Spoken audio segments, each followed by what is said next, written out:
Welcome to the Horrible Film School, a very special episode of said film school. There'll be no film actually discussed, but rather a collection. So we had a week off here. We decided to kind of get into the groove of October, the spooky season. I know people love the October horror movie challenges, so we thought we'd bring 2 recommendations each, provide you good folks with what we're calling a holiday six-pack, Screaming Six, if you will.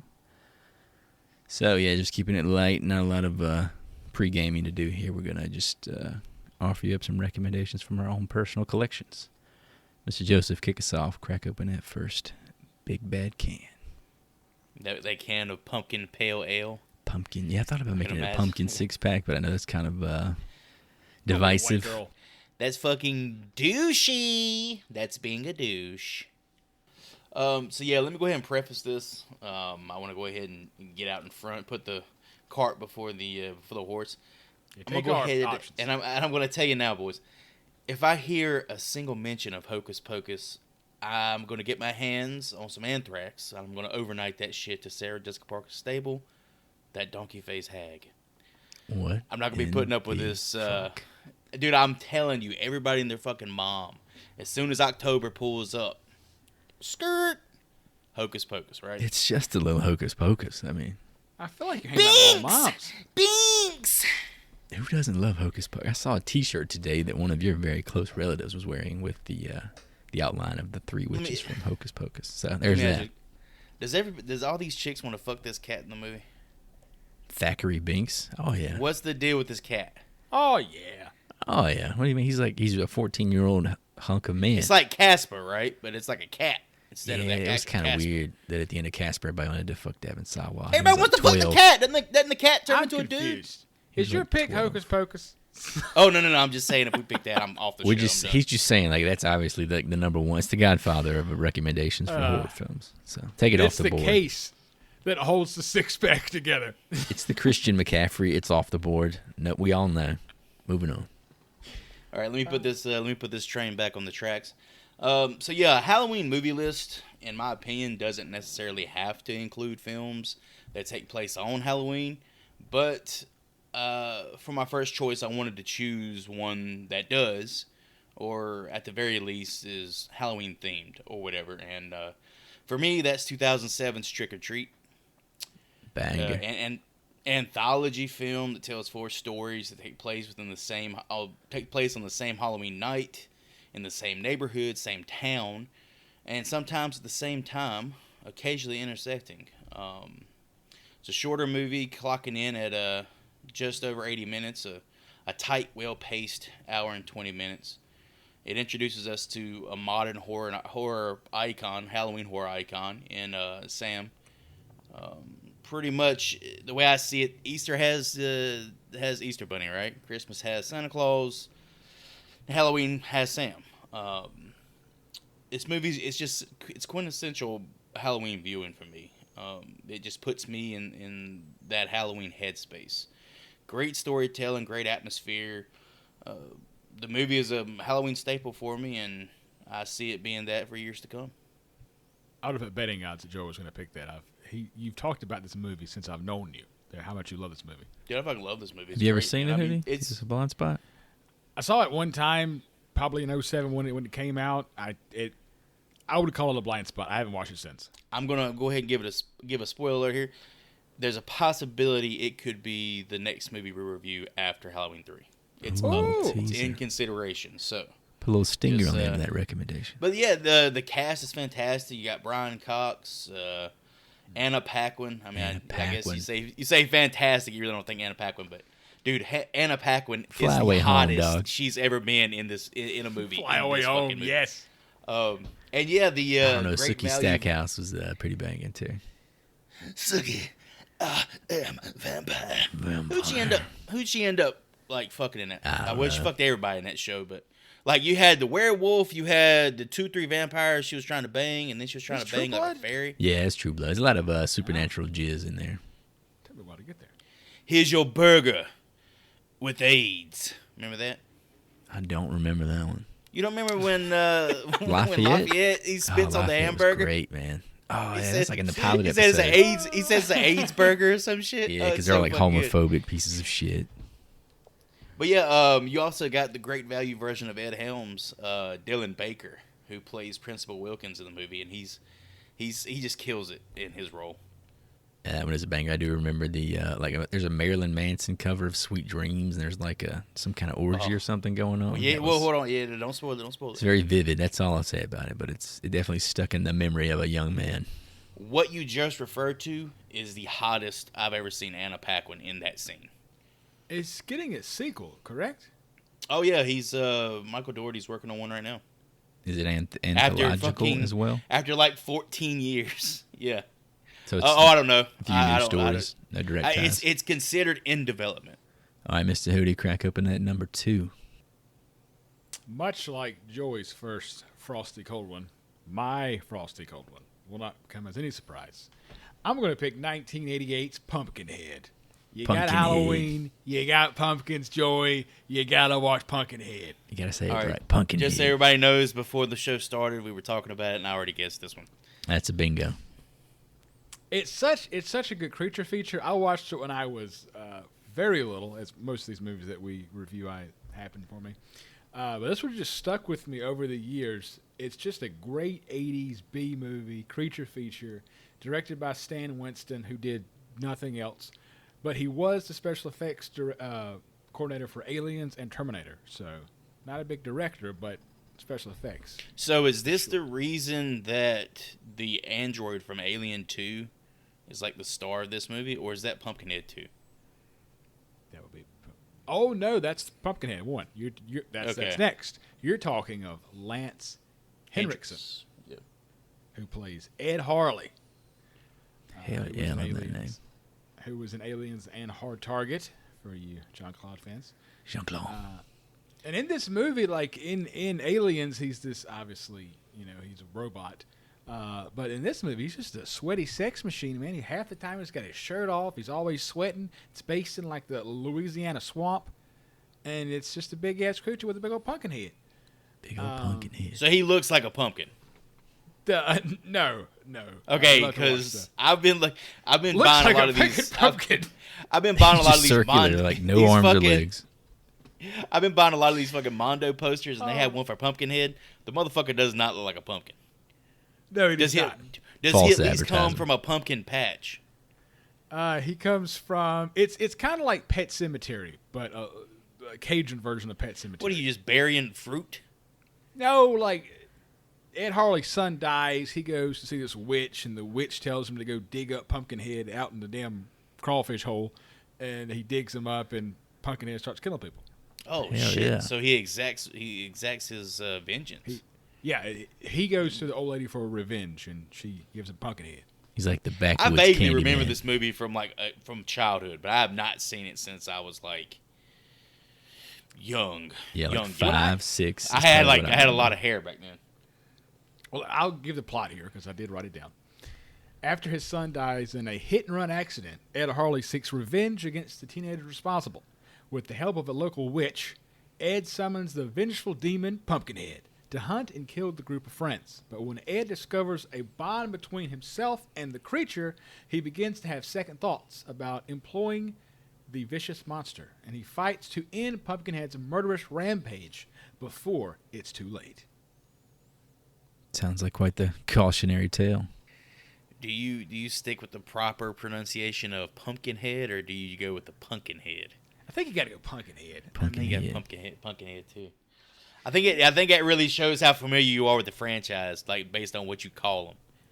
You call him Pumpkinhead, that's like an uncle or some shit. You know what I mean? Pumpkinhead, that's like it's like you're going to the airport, and they reading your license. Mr. Pumpkinhead. Pumpkinhead, it says. Pumpkin J Head. I see here it says Jerome Theodore Pumpkinhead. That's Pumpkinhead, ma'am. Ma'am, that's Dr. Pumpkinhead. I didn't go to 7 years of medical school to be called just Pumpkinhead, Mr. Pumpkinhead. There's going to be a theme with Mike's side of the six-pack when those fall winds blow in and the Halloween season opens up. I want to watch creature features, bloodbaths, and just fun rides. Put away your scary houses and your witch bullshit. Oh, you don't like the magical aspects of Halloween. I am not here for it. You just want some pumpkin beers and a nice candle. All right, I'll take over here, crack open my first, number 3 of our recs here. The way I kind of thought about mine was something old, something new, basically, like a one for them, one for us type of situation. So start with something pretty fresh in my mind. It was probably a little underseen in my opinion, but I thought it was incredible. From 2022, a little movie called Pearl, also subtitled as An Extraordinary Origin Story. It's a slasher film by our guy Ty West. He co-wrote it himself with Mia Goth, which I thought was pretty fucking cool, who reprises her role as a title character as a prequel to the movie X, which also came out in 2022. Second installment in the franchise. It's an origin story for the villain, and then essentially we're going to get a third, I believe, called Maxine, which is in development right now. Might be filming, which also is going to feature Mia Goth, so I'm looking forward to that. Yeah, it's Max XXX Zine. Yeah, I think I've seen some star. like some production like shots. Oh my gosh, she looks so fucking hot. Yeah, it's pretty wild. Like how involved she is as an actress in this entire trilogy is pretty insane. It's not something you really encounter in horror movies as much as we have like our heroines and our final girls. I mean, how often do they write the movies that they're actually in? You know, it's pretty crazy. Do we feel like Pearl kind of got overshadowed by what was it, Barbarian? Yeah, I had a note they here come out that at the same reason time? I felt that way is because me personally, it was actually a double feature, something I've never done before, watching 2 movies in the same movie theater back to back, Pearl and Barbarian, in the same day. Did you pay for both?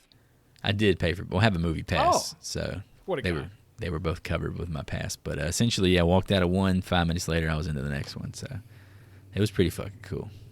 One of those Horror once in a Pool lifetime Film School setups. brought to you by Movie Pass. Get yours today.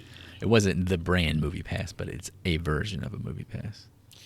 So Pearl is it's obviously Wizard of Oz meets what sort of horror would you consider this, like in comparison to another movie? It's a tough comp. Deliverance. Deliverance, Jesus. Deliverance. It's such a southern sex fest. Yeah, It's literally a horror movie version of Wizard of Oz.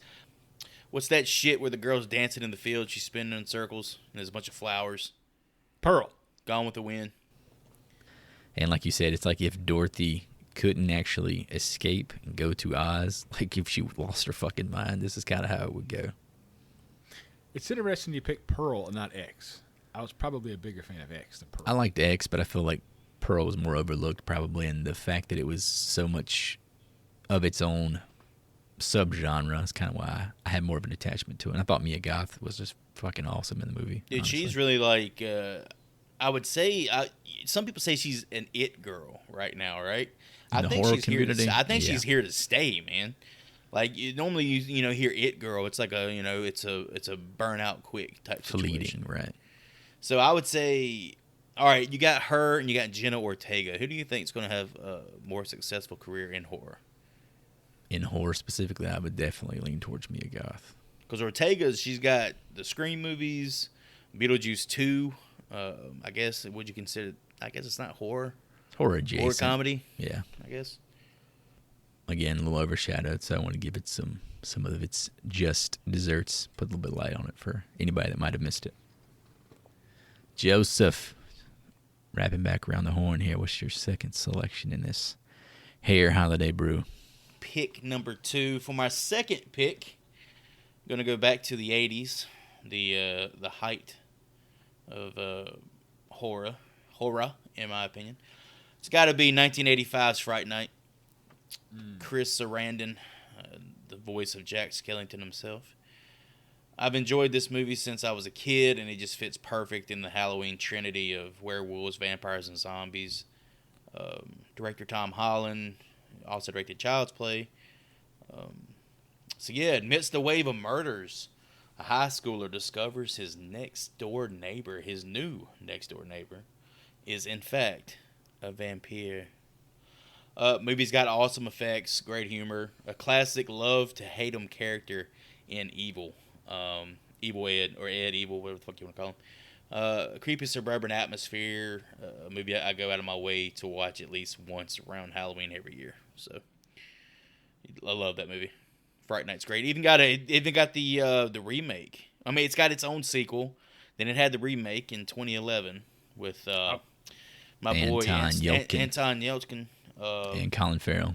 Colin Farrell, and that had its own sequel as well. So yeah, great movie. Love that movie.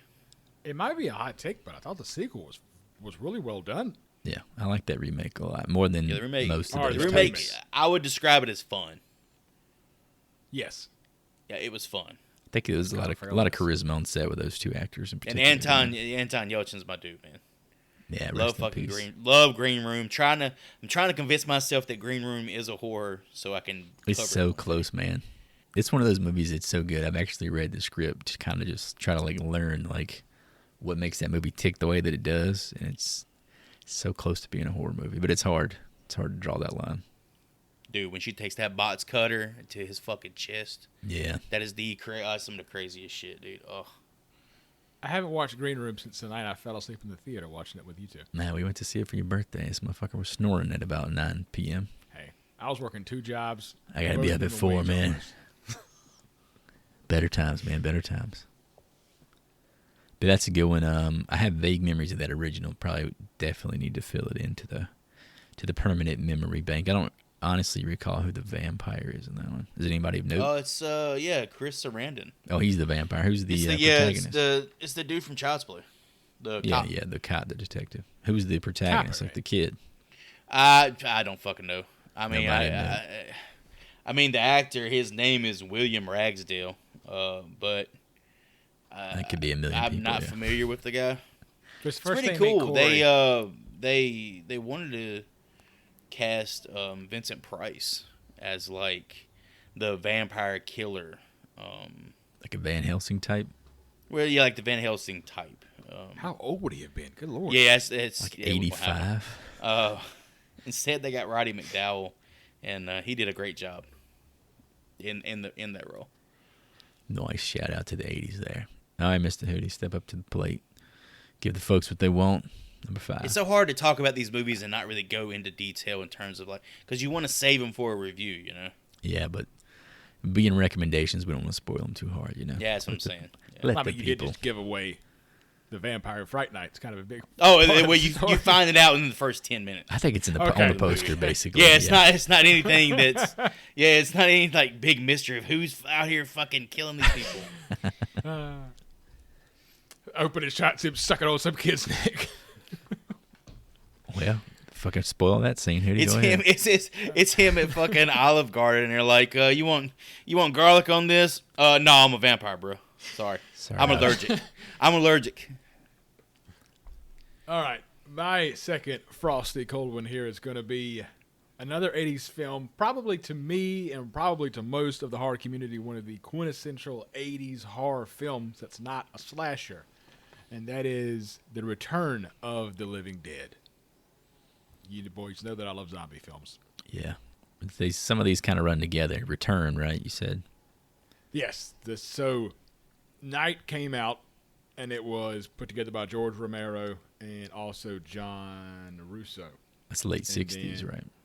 Late 60s. Romero split off and did his Dead series, and then Russo tried to do Return of the Living Dead. It's basically a complete 80s punk zombie comedy film that is just... I don't know if you can have too many punk horror films that are well done, and this one fucking hits it out of the park. It's directed by Dan O'Bannon. It was almost Tobe Hooper, but he backed out to do Life Force. So we got Dan O'Bannon. It stars many actors, but one I'm going to call it here is Miguel Nunez Jr. Said that right, boys. And Practice that one. I did. He said he plays Spider, and you may know Nunez from films such as Scooby-Doo, Friday the 13th, A New Beginning, Slam Dunk Ernest, Leprechaun 4, In Space, and of course, he was Joanna Man. Oh, that guy. I was like in my That guy. mind trying to put all that shit together. Like, who was in all these movies? I know exactly who you're talking about now. That guy. I personally know him from Street Fighter. So, Who the hell is he in Street Fighter? he's one of M. Bison's like A subordinates. henchman? Yeah. I got you. So And the Return plot. of the Living Dead. You said this is the punk version of it? This is not jumping out to me. It might not be something I've seen before. Dude, This there's is not- so many this of is- those fucking movies. It's hard for me. I know. Can I say something about his role in the Jason movie? Sure. Or he's It's the famous next for, one, by the way. He's famous for taking a shit Oh. in a cemetery. Big old deuce. Like Yeah. in real life, that's his claim to fame? No, in the movie, he takes a shit in a cemetery and he gets it. Nice. Gets it. He earned his. To you guys' point, of course, zombies at this point, thanks to The Walking Dead, have been beat to death. But this is definitely one of those golden realms of zombie films. The plot here is when Foreman Frank shows new employee Freddy a secret military experiment in a supply warehouse, the two accidentally release a gas that reanimates corpses into flesh-eating zombies. As the epidemic spreads throughout Louisville, Kentucky, and the creatures satisfy their hunger in gory and outlandish ways, Frank and Freddy fight to survive with the help of their boss and a mysterious mortician.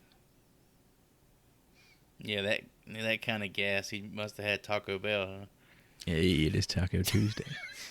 This is you two have probably seen Tar Man. It's like a zombie skeleton. It has like brown tar all over him and his mouth's open. Are you talking about like a movie poster? Yes. Yeah, I know Tar what you're Man talking is Talking from about this- a prop from at this Spirit Halloween. Is that what you're talking about here? Probably, if they got a testicle from Killer Crabs from Outer Space, they probably have that.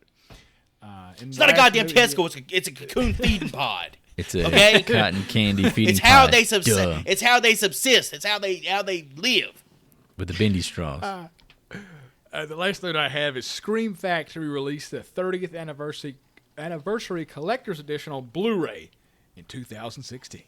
Scream Factory, man. They definitely handle a lot of those transfers. Good on them. Yeah. Yeah, that description does not ring a single bell in this noggin of mine, so this may be an incomplete and total blind spot for me. Highly recommend. There are 4 sequels, I believe, to this film. Just watch this one. I feel like the issue, like I've seen a lot of good zombie movies, but with this like run in particular, the titles are just so similar that it's hard to delineate, you know? Like I know exactly what 28 Days Later is because the title is not Return of or something of the Living Dead, you know? So which one of those movies has Ving Rhames and he's talking about, yeah, I'm gonna get a couple of pipe hitting to go ahead and take a blowtorch to his ass. That's Like Pulp he's talking Fiction. about. That's Marcellus Wallace. Wait, he's in one of the zombie movies. He's in Dawn of the Dead. Oh, what's he gonna do with a blowtorch to a zombie though?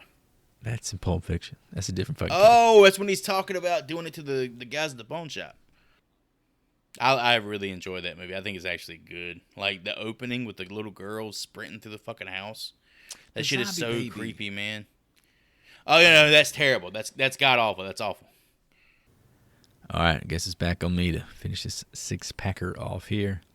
I'm going with, ironically, we all kind of touched on the 80s, something from 1990 for me. So it's something that filmed in the 80s, released in the year of 1990. Something I'm sure that we've all seen probably several times. I know Joseph and I have. So without further ado, I'm going to present an American monster comedy horror film directed by Ron Underwood and starring Kevin Bacon, Fred Ward, and Reba McEntire. Stir Yes. echoes. A little movie called Tremors. Let's go. Such a classic. It's one of those movies you kind of need to make yourself watch again because you know it's been too long, even if you watched it a few weeks ago. It's a goddamn graboid. It's so many quotable lines. Yeah, this is as fun as it gets. It's got Kevin Bacon. It's got one of our Mount Rushmore guys at this point right there on the friggin' poster. Be a quick synopsis in the film: Handyman Val, played by Mr. Bacon, and Earl, played by Mr. Ward, happen upon a series of mysterious deaths and a concerned seismologist, Rhonda, who studies unnatural readings below the ground. With the help of eccentric survivalist couple Bert and Heather Gummer, played by Reba McEntire, The group fights for survival against giant prehistoric worm-like monsters hungry for human flesh. Most random fucking movie. It makes no sense why they would crave human flesh. Because they live underground. As soon as you said Gomer and Reba McEntire, all I could think about is getting a blowjob from Reba McEntire. I'm sure Bert did. Jesus Christ.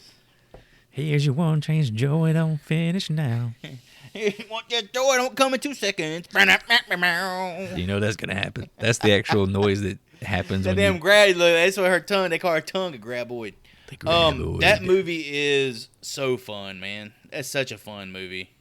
It's so hard to think about it as a horror movie because I remember, like, specifically the text that's on the poster for this movie on the VHS. Like, we watched the movie so often that I remember, like, the sticker on the VHS more than the actual box art. Because we was always taking it out and popping it in the VCR back in the day. Dude, the fucking guy from Karate Kid gets eaten in this movie. The guy from Karate Kid. You talking about Miyagi? Miyagi-san. Oh, shit. Yeah, you don't remember that shit? He gets eaten, like, early as fuck. Yeah, he was one of the first ones, wasn't he? Oh, yeah. Yeah, again, way overdue to rewatch. He tried to karate chop the graboid, and he got what was coming to him.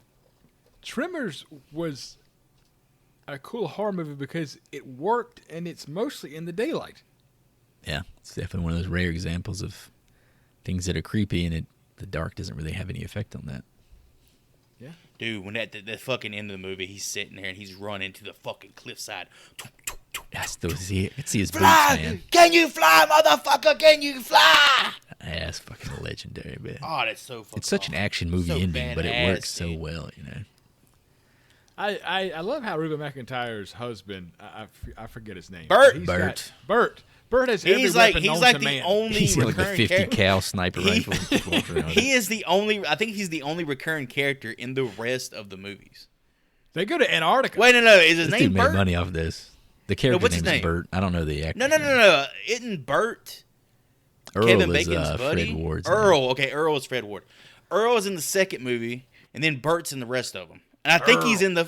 I think he's in the fucking series too. There's a series. Yeah, you did. He's like, I'm going to take Kevin Bacon's hair from the first one and use it in this sequel because it just looks fucking cool. I'm gonna tell you what. The rest of those movies suck ass. I could fucking watch every one of those movies back to back to back. Oh, yeah. It's funny how the effects got worse over time in those series, too. They started flying and shit, and it was like really bad CGI. Oh, man, dude. Remember that one time the graboids got the guy in his jaws, and then Bert's sitting there with the sniper rifle, and he's like, I gotta take the shot. The actor of Bert going from Family Ties, being America's dad, to being Bert for the next decade of his life in Tremors trilogies. Hey, you gotta milk that cow till them tits are dry. That dude's never known an unhappy morning. He wakes up with fucking blueberry pancakes every day. Where's my 50 cal? It's time to go to work. Let's go kill something, honey. You know his wife looks like Reba McEntire. God, she is so hot in that movie, man, because she don't have that big ass mound of hair. She's got like She's a single normal now. fucking haircut. She's single now. That's She's a hot single. redheaded lady, man. I'll tell you that. Yeah. But yeah, boys, that's our recommendations. That's our six-pack handed to you, the audience. Do what you will with it. Any feedback, let us know. I think if you get on Spotify, there's like a Q&A or something. You can text a response right in there, and we can see it. So if that's not your bag of tricks, then send us an email, horriblefilmschool@gmail.com, or you can hit us up on Instagram, however you want to do it. We're here. We got the ears open. So be sure to like, review, subscribe, all that good stuff. Maybe tell us their favorite six-packs. Yeah, give us, hand us a brewski. We'll gladly chug it right here on mic.